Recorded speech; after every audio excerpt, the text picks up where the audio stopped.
Hey guys, how's it going? This is Natinator. Welcome back to your weekly dose of Creepypasta. We're continuing our stories with animal themes this week. Last week was a dog, the week before had birds, and this week it's rats. Before we kick off, let's go check on our good boys and girls over on Patreon. Feel free to head on over there yourself to support your weekly dose if you feel like it. Many thanks to you all, and a huge shout out to the disciples, Tiffany, Backapuff, Wendy Escalera, and Subscribe SoundCloud. The real MVPs right here. Now as always, turn out the lights, get comfortable, and let the story begin.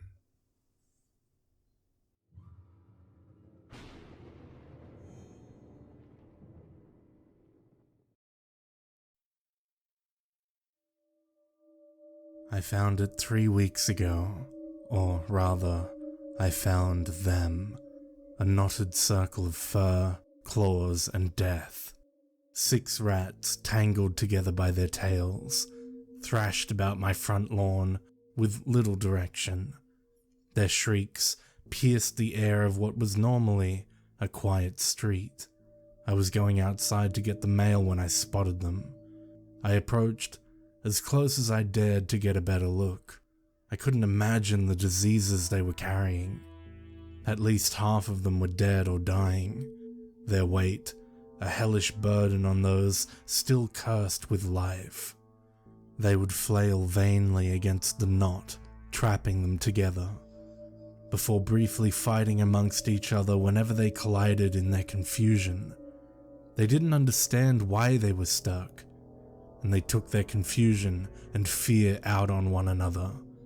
Even from a safe distance, I could tell the bodies of the dead rodents had been partially eaten away. I could feel my breakfast threatening to free itself at the sight. I'd never seen anything so horrid and depressing, but I'd be damned if I went anywhere near that collage of nightmares. I safely retreated back inside my home and called animal control. In a few short hours, my doorbell rang. I was greeted by 2 animal control workers, with a 3rd worker standing on my lawn. He held a clear plastic bag, the awful circle of rats, motionless inside. The first man introduced himself as Brian. He was a tall, heavy-set gentleman who stared at me behind a dark pair of aviators and held a toothpick between smoke-stained teeth. He immediately asked if I had experienced any other rodent issues in or around my property. When I explained that I hadn't, he simply rolled the toothpick from one corner of his mouth to the other, grunting in acknowledgement and fidgeting with the bill of his beige company hat. Kevin, the younger worker, explained to me the significance of what I had stumbled upon. His overenthusiasm was a little unsettling. The jumble of rats I'd found was called a rat king. It was a phenomenon that resulted from a population of mice or rats that had become stuck together and been unable to free themselves. This was often after coming into contact with some sort of sap or tar-like substance. Once enough of the rodents became stuck this way, their flailing would result in the crude circle formation that had found its way onto my lawn. As Kevin gleefully described this peculiarity, I silently decided to skip lunch. He only stopped to breathe once Brian put an imposingly large hand on his shoulder and interjected. "The thing is, these rats were tied together by their tails. That only happens when there's a huge mess of them somewhere. But this is the first one I've ever seen," confessed Brian. Well, that was comforting. I explained that I'd only been in this home a few months. My wife and I had bought it, and I'd moved in ahead of her while she finished the final few months of her contracted employment. "Is there any chance I just didn't notice the signs of an infestation?" I asked. imagining my walls filled to the brim with rodents. Both workers shook their heads immediately. With the amount of rats it takes to make one of those things, you'd have known this place was infested after about 5 minutes, Brian said, his southern accent soaked into the emphasis. I was partially relieved, knowing that we hadn't purchased ground zero of the next plague. Still, that didn't explain how the rats had made their way onto my lawn. As if reading my mind, Brian quickly attempted to assuage my fears. He explained that animal control was going to check to see if there was any sign of an infestation in the nearby drainage system. Kevin recommended that I have some pest preventative services done around the exterior of my home just to be safe. I went ahead and scheduled an internal inspection as well, not fully trusting my own ability to spot a rat infestation. I figured that being proactive was the best way to get ahead of the game.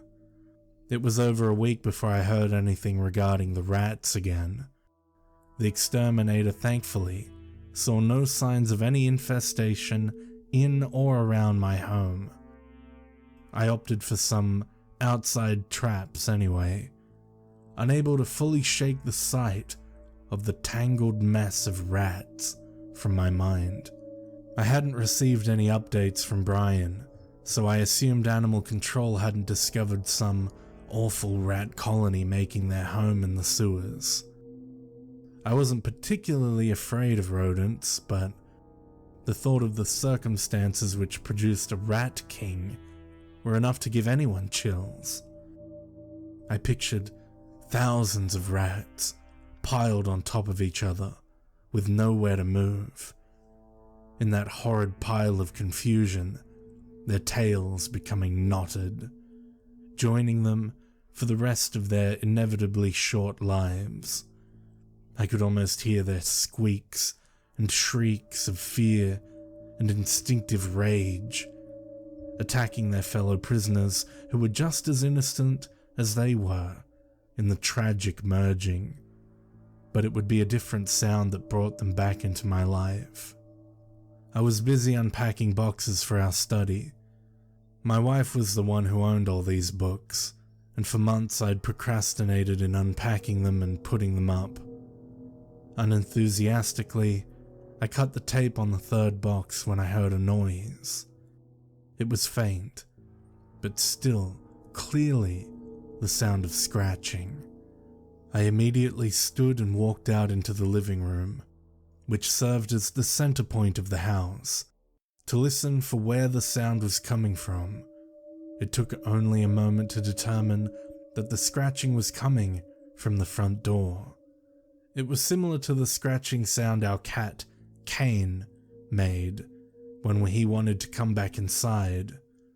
Knowing Kane was still 3 states away with my wife, I approached the door slowly and peered through the peephole. It was difficult to see the porch surface, but it didn't appear as if anything was there. I unlocked and opened the door, but I found nothing on the other side beside an empty porch. I thought that maybe some animal had wandered up to the wrong house. I took a few steps out into the night to see if I could catch a glimpse of anything. I did. In fact, I caught a glimpse of 12 things. The second I saw the rats, they screeched, as if the approach of some predator sent them into a panic. I'd be lying if I said I didn't scream too. How could I not? This rat king was twice as large as the first one, and this time, it seemed most of the unfortunate were still alive. They attempted to flee every which way, falling over each other and dragging the smaller ones around. I heard that rats were normally clean creatures, but whatever pit these had crawled out of had branded them with a foul rank that brought on just as much nausea as the sight of it all. I stumbled back, nearly retching then and there. What the hell was going on? Why was there another one? These, among many other questions, rattled my brain as I retreated back into my home. The scratching sound I heard. There was no way that screeching circle of hell had caused it. And what of Brian and Kevin? Weren't they supposed to check to make sure there wasn't an infestation? I had no answers, and all I could do was wait until the morning to call animal control again. I had a nightmare that night. I dreamt I was lost somewhere in the sewer, blindly trying to find my way around, with no light source of any kind. I began to panic, quickening my pace until I was sprinting through the damp, foul labyrinth. I've never recalled being able to smell in a dream before, but I sure could in those sewers. The same awful stench belonging to the Rat Kings possessed my nose, only intensifying as I ran with reckless abandon. Inevitably, I tripped, and I awaited the awful splash of sewage as my body toppled toward the ground. The splash never came. I instead landed on hundreds of small, furry bodies. I knew. The lake of rats squealed both beneath and around me, swelling in size as my terror became their terror. I tried to stand, but they were already crawling over me, weighing me down. I screamed, but it was a whimper compared to the endless screeches of a panicked horde. I flailed wildly, trying to shake myself free and push them off in an identical, frenzied fear. I looked down at my feet, only to see countless tails wrapped around my ankles, tied together in fleshy, pink and beige knots. I tried to scream again, but I was silenced under the pile of fur and tar. Nothing kept me from screaming when I woke up. I wanted to cry. I'm not ashamed to say that. I do so every time I have to put a pet down or while watching the first 20 minutes of Disney's Up. But I cannot, for the life of me, remember the last time I was so afraid that I was nearly brought to tears. Only the fact that it was a nightmare kept me from losing it. I called animal control immediately, and was fortunate enough to be transferred directly to Kevin, due to it being an open and ongoing case. I think he could tell how shaken I was over the phone, despite my best efforts to keep it together. He promised me they'd head to my house immediately. An hour later, I'd regained my composure, and I wasn't shaking like a fool while I stood out on the lawn watching Kevin slide the second Rat King into an even bigger bag than the last. I had asked that they wait to fetch me until after they did what they needed in order to deal with the rats that were still alive. I didn't want to watch that part, a mercy or not. Brian was scratching his head, not quite as bewildered as I was, but he certainly lacked the reassuring demeanor he wore when we first met. "I'll be up front with you. We're a bit stumped on this one," he admitted, continuing to scratch his head. "I don't understand. You said that there had to be a huge infestation to make these things," I said, incredulous at his complete lack of insight. "Yes, and I'll say it again too. These things don't just happen when there's a handful of rats around." His tone suggested he had taken a slight offense to me quoting his own words back to him. "So, what did you find in the sewers?" I pressed, ignoring his tone. I didn't have the patience for his pride while giant circles of rats were still appearing on my lawn. "Well, that's the thing. We found nothing," he said with a shrug. "There's a couple of them running around down there, always is, but nothing near what it would take to make one of those suckers." He gestured back toward the contents of the bag as Kevin sealed it up. I ran my hands back up through my hair, trying not to get frustrated. Taking a moment to calm myself, I managed to ask, "So, what do you suggest I do?" My tone as respectful as I could muster. Brian and Kevin shared a reluctant look, one that created a pit in my stomach. That pit ballooned into a canyon when the senior of the duo broke the news. "Honestly, sir, it might be time to consider that it could be somebody's leaving these things here," Brian said.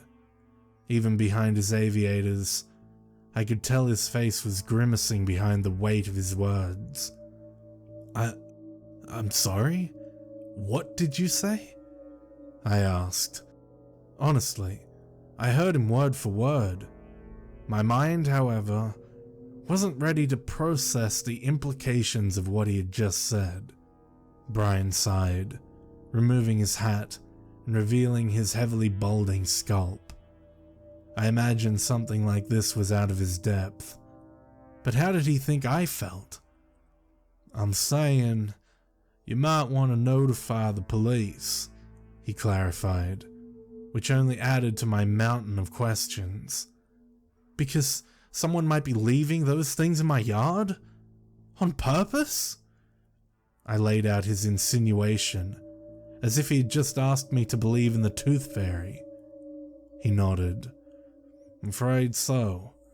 I'm telling you that these things don't just pop up." He gestured to the direction of our sewer drains. "There's nothing down there close to what you would need to make these things, which means that some sick freak made that thing and dropped it off in my lawn." I knew the answer. It wasn't that hard to piece together. Saying it out loud just made it a bit easier to believe, if not stomach.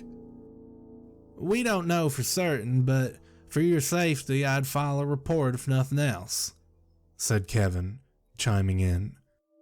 "Anyone who would do that to an animal, pest or not, is just not right in the head."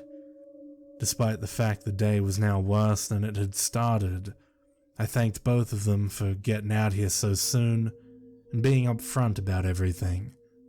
At the very least, the second Rat King was gone, but I needed to decide if I was going to tell the police about it. Not to mention my wife. As a token of goodwill, Brian said he'd come by the next day to check the drain near my home again. The first inspection had already shown that there was no infestation, but I appreciated that he was willing to check once more, if only to confirm the initial conclusion of his work. That evening, I called the local police station, who said they'd send an officer by in the morning to take my statement and file a report. Afterwards, I called my wife, but for the life of me, I couldn't bring myself to tell her anything about the rats over the phone. She was so busy trying to meet the deadlines of her contract, not to mention packing up the rest of our stuff, that it felt wrong. I felt that adding a nice stack of "we might have an animal torturing stalker" to her plate would only give her a panic attack. Regardless, it wasn't as if she could help from where she was. I promised myself that I would tell her soon, but at the very least, I wanted to wait until I had a chance to speak to the police and figure out my next steps. That night, I dreamt I was in the sewers again. This time, I wasn't lost or panicked. Instead, it felt like I knew exactly where I needed to go. Eventually, I came upon a woman who looked as if she had no business being in a sewer. She was tall, draped in a spotless black dress that contrasted her pale skin. Much like her dress, her skin was flawless, like it had never suffered so much as a scratch. Her delicate hands tucked jet black hair back behind her ears, revealing bright red lips curved upwards in a disarming smile. Calling her beautiful would sell her woefully short. She reached out a hand and beckoned for me to join her. She spoke to me, but I couldn't recall what she said.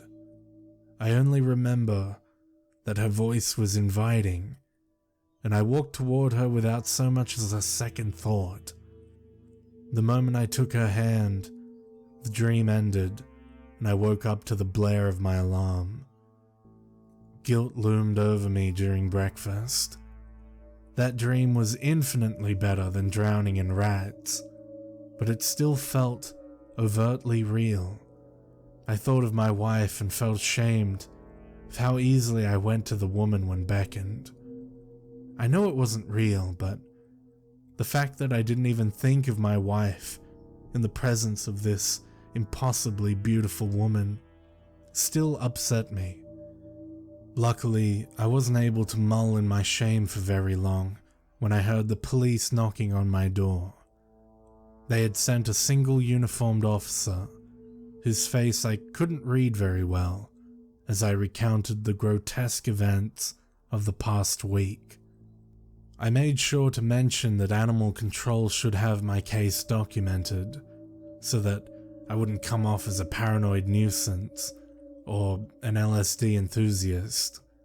Fortunately, Brian's van pulled up alongside the curb while I was giving my statement. I pointed to him and waved, not so subtly hinting that he was the man who could verify my sanity. The officer gave me a card with the information I needed if I wanted to follow up on the report, and left to go speak with Brian. I felt better after reporting what all had happened, and while still troubled by the whole debacle, I was at least comforted by the fact I wasn't sitting on my hands and waiting for the worst. That evening, I went out to check my mail. It wasn't until I was already at the mailbox that I noticed Brian's van was still parked near the curb. I walked over too and found no sign of Brian, but I did find the manhole cover removed and placed to the side. I called out into the circular opening, but there was no answer. I used my phone's flashlight to try and see down into the sewer. I was worried that he may have been injured and unable to call for help. The flashlight wasn't much use, and I couldn't see the ground very well. The light did, however, reflect off the metallic frames of a pair of aviators I recognized instantly. I called out for Brian again, louder and less composed than before. There was always a chance he'd just dropped them when descending into the drain, but in the back of my mind, I feared something much worse. In hindsight, I should have called the police first. Instead, I sprinted inside to grab a flashlight and put on a pair of more durable pants and boots. Dread tends to fill the mind with worst-case scenarios, and I imagined the overweight smoker having some sort of heart attack while he was alone and out of sight. Brian had come out for a second inspection to alleviate my fears, and now my guilt fueled my obligation to help. Running back outside, I quickly climbed down the iron bars fastened into the concrete wall. The reality of my own naivety didn't strike until I reached the bottom. The neighborhood and the region around it was prone to flooding. When we bought our house, the real estate agent made sure to inform us of that fact. She'd reassured us that the government had installed large drainage piping to reduce the risk. She wasn't lying. The tunnels were massive. I stood over 6 feet, and even I would have no problem walking straight into them. That would be good news if it weren't for the complete lack of lighting beyond my flashlight.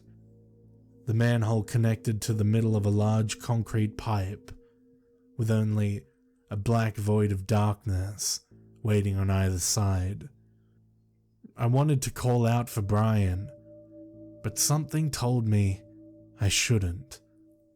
There was this odd, instinctive voice that just kept repeating, "Be silent." With nothing more than Brian's glasses at my feet, I had no idea which direction to search first. Suddenly, I heard the faintest sound of scratching down the right path. The noise sent chills across my body, and goosebumps covered my skin. It was just scratching, but I couldn't help but think back to the sound I heard before I found the second circle of rats. Despite my fears, I knew there was a chance Brian was hurt, and that noise could be the only way for him to call for help. I headed down the path on my right, my flashlight barely strong enough to avoid getting swallowed by the dark tunnel. It had been nearly 2 weeks since our last rain, so only the faintest trickle of water flowed steadily down the middle of the pipe. I'd always imagined the sewers as a much scarier, dungeon-like underworld, filled with corridors and iron-barred gates. I should have realized the plain reality wouldn't match the medieval European picture I'd seen in movies and video games. Part of me had worried it would match the sewers of my recent dreams, but I was so far off base that it made me feel silly as I thought back on my nightmare. The pipe was just a straight shot, with smaller pipes leading into its sides as it headed toward whatever waterway it emptied out into. It didn't smell great, but the unchanging grey of concrete was much less imposing than what my imagination had cooked up. I was confident that I would have to run into Brian with how straightforward this system was. After a minute or so of walking, my flashlight found a point in the pipe up ahead where it connected to another large pipe. I didn't like the idea of another potential path. Every added turn made my chances of getting lost that much higher. I decided I would peek down that path, but would turn around if I didn't see any sign of Brian. As I neared the intersection, the smell in the pipe began to worsen. It didn't take long to recognize it as the same stench I'd come into contact with twice before. I could also hear the scratching, louder and more plentiful than before. I covered my nose and pressed on. No infestation. Yeah, right, I thought to myself. Maybe Brian had found the elusive infestation of rats and had just been down here dealing with them. If they were bad enough to create one of those awful rat kings, then I could see how it might be an all-day project. As I rounded the corner, I was prepared to call out and make sure that I didn't scare the man while he worked. I bet I looked rather stupid, with that relieved look on my face and a mouth already open to make a snide comment. Whatever I expected to find, my jaw snapped shut and I froze in my tracks as I saw a horrendously different scene. Rats. Thousands. They covered every inch of the pipe's floor, swelling halfway up the sides. The piping echoed with the scratching sounds of their skittering feet. The huddled masses made no other sounds as they shuffled about in a busy fashion. In their silence, I'd confused them for being much further away when I turned the corner, and the primal fear that gripped me locked my feet up in place. In the middle of the horde was a large pile of what looked like to be a mixture of trash and sticks. Soaked cardboard folded over twigs of every size, with piles of wet leaves filling in the gaps. The rats surrounded it, circled continuously, as if patrolling a small perimeter. A nearby storm drain opening dropped just enough natural light for me to see exactly what sat on top of the pile. It was much too large to be a rat.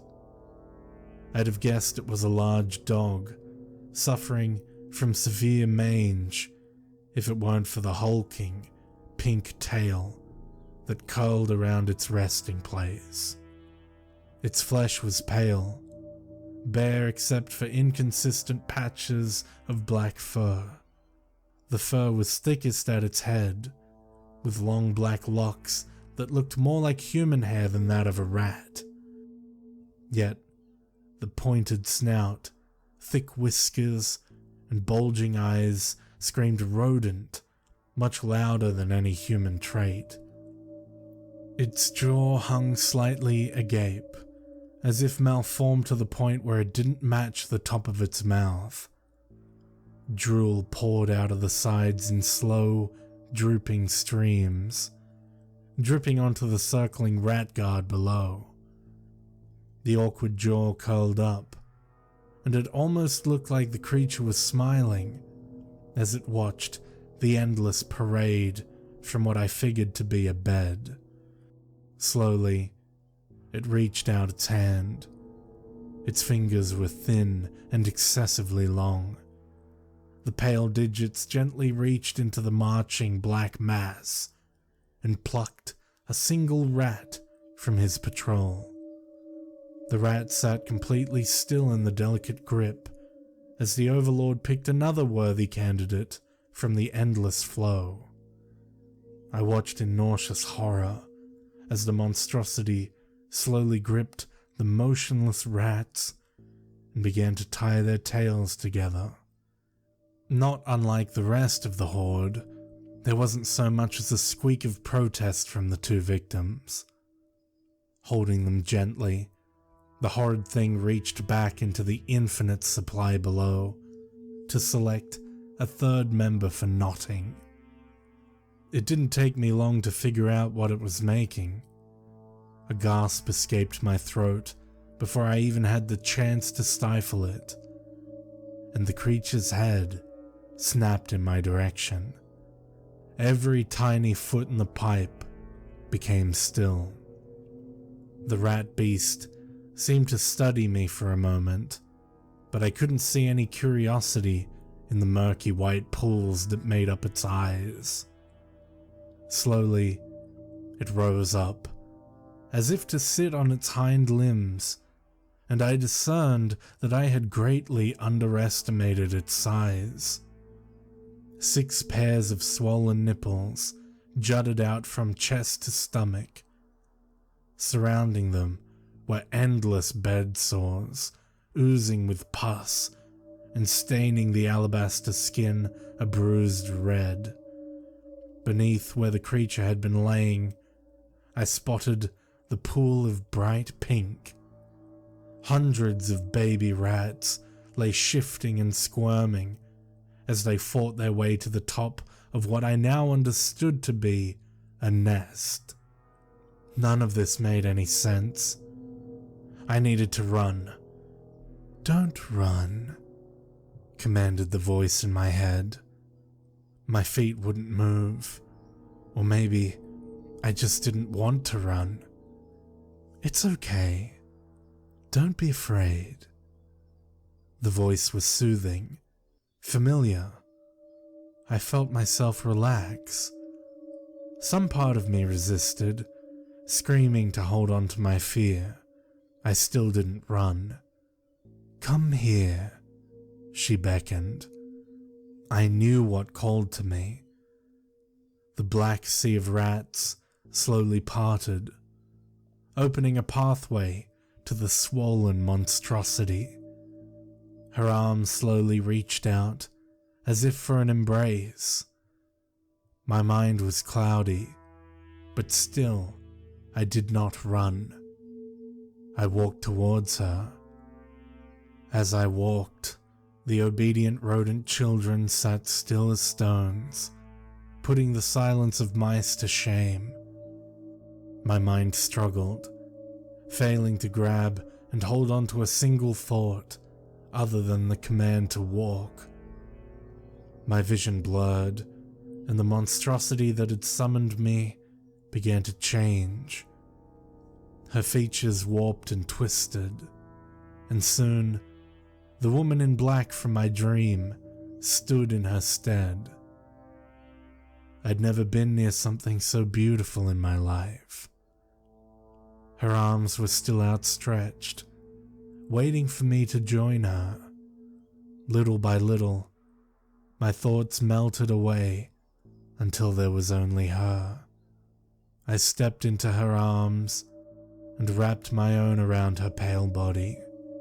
She had chosen me for a purpose. The dreams, this kingdom, and a crown handmade by the queen herself were all for me. In her embrace, I came to understand the truth. I was always destined to be right at her side. I am the Rat King. She leaned down and whispered into my ear, "You are mine." And I was. For a moment. Somewhere in the farthest reaches of my mind, a single memory persisted. It was the only image remaining that was not of her.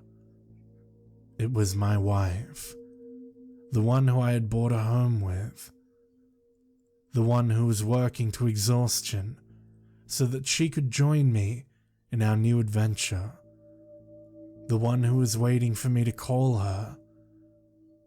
I grasped that memory and held on as hard as I could, tearing myself free from the force that had caged the rest of my mind. I pushed her off me, and I saw not the alabaster beauty, but instead the monstrosity for its true appearance. Her bloated frame swayed backwards, and her weight carried her off the nest and onto hundreds of her loyal servants. Her massive tail failed to balance her, and instead swiped another tens of rodents into the air. Her clouded eyes shot towards me, and for just a second, I could swear her deformed, ill-fitting face looked sad. That sadness was replaced by the most horrid of shrieks. I staggered back, trying to cover my ears from the piercing sound as it nearly ruptured my eardrums. Her legion of previously mute and motionless rats joined in with their chorus of shrieks and squeals as I turned to run. I could feel the sound of her fury cut into my bones. My legs carried me faster than I think I've ever run. I could feel the vibrations of thousands of large, angry rodents giving chase. I never looked back, but their sound carried so horribly well through the pipes that I thought that they were right on my heels. I expected my legs to soon be overcome by the horde, swallowing me in a most excruciating death. But the moment never came. I made it to the iron-barred ladder and climbed up and out of the manhole without a single glance to the rabid void that chased. I sprinted to my car, grabbing the magnetic spare key under the tire, and peeled out of my driveway. Half an hour passed before I felt safe enough to pull over. Eventually, I begrudgingly gave in to logic. I'd taken off without my keys, wallet, or phone. I had to go back. Eventually, Brian would be reported missing, and it wouldn't look good that I'd just driven off in a panic. I dreaded the trip back, half convinced that the Black Fur Army would be waiting inside my home to drag me back into the sewers. Surprisingly, nothing awaited me when I arrived. My home was as empty as I had left it. I closed the front door behind me before I slumped against the wall and broke down crying. When I composed myself, I called my wife, just to hear her voice. I assured her everything was okay, even though she could tell it wasn't. I promised I'd explain it all to her soon, and this time, I really will. My next call was to the police. I didn't have much to say about the investigation, but I can tell you, I've been questioned repeatedly. I haven't been charged with anything yet. They haven't found Brian's body. Even his aviators were gone, along with any sign of the Rat Kingdom I stumbled upon. The only new evidence was a third Rat King. 24 of the biggest rats I'd ever seen, all neatly tied together like before, placed right on my porch. A call to the police and another round of questioning later, I'm here, writing this tale. I'd give anything to just pack up and leave this place tonight, but with the investigation, it'll only make me look responsible for Brian's disappearance. Still, I know I'm not safe here. Even now, that monster is down there in the sewers, plucking rats from her crowded kingdom to make another offering. The third of which proved she has not given up on her king. My wife and I just wanted a place to make new ties. Instead, I'm stuck here, alone, tangled in knots, and I can feel them getting tighter.